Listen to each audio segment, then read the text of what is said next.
thought it dovetailed with his message on Islam and the lack of freedom and integrity and human rights that women in Islam have. So he goes after the mother on the stage, wearing the hijab, not saying anything.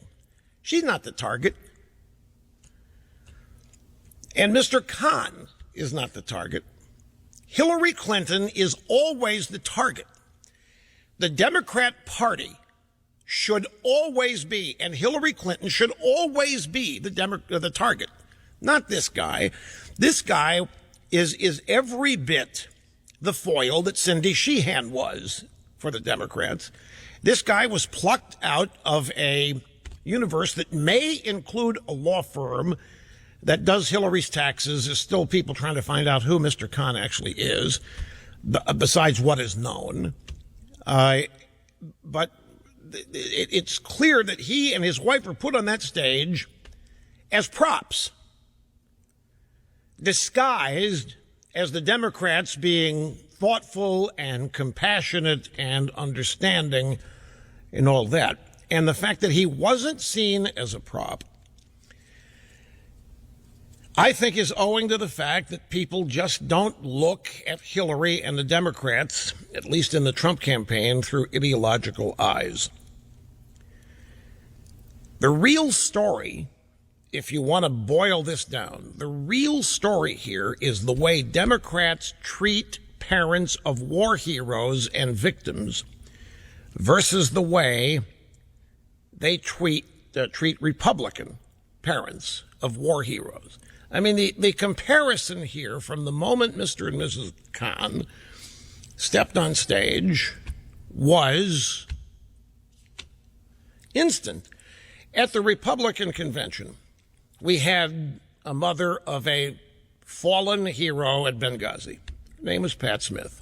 What did the Democrats do with the assistance of the media? The first thing they did was trash her.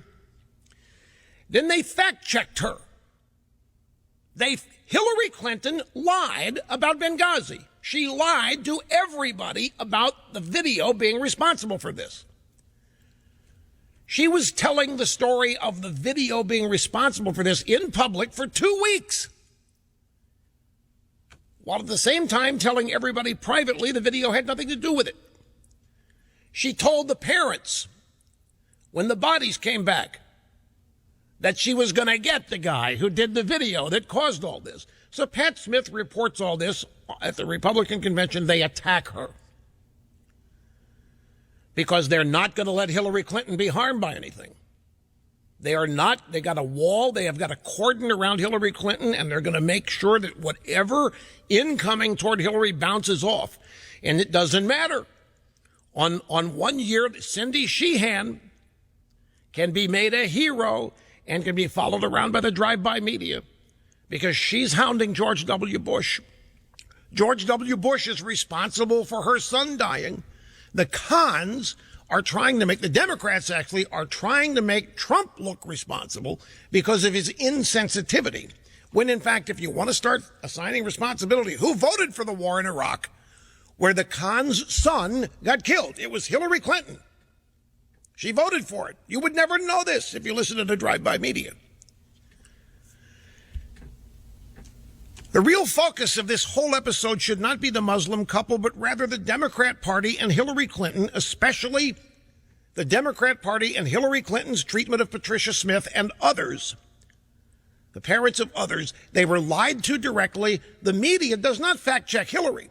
Hillary continued this lying. I mean, throughout the entire Chris Wallace interview yesterday, it was breathtaking. Practically every assertion Hillary Clinton made, she lied, but she also did this. My heart goes out to them. The Pat Smiths, the parents of the fallen at Benghazi. So she covers her bases, and that's what they see. A political professional will always do that. A political professional will express compassion and sorrow and understanding and then lie. And the compassion and the sorrow and the understanding then makes the lie acceptable. Because the sorrow and the compassion have been expressed. And Trump didn't do that. Trump just went after the woman on the stage for not speaking because she's a Muslim and probably wasn't allowed to speak because she's wearing a hijab. It was a setup because you know that the woman's going to speak.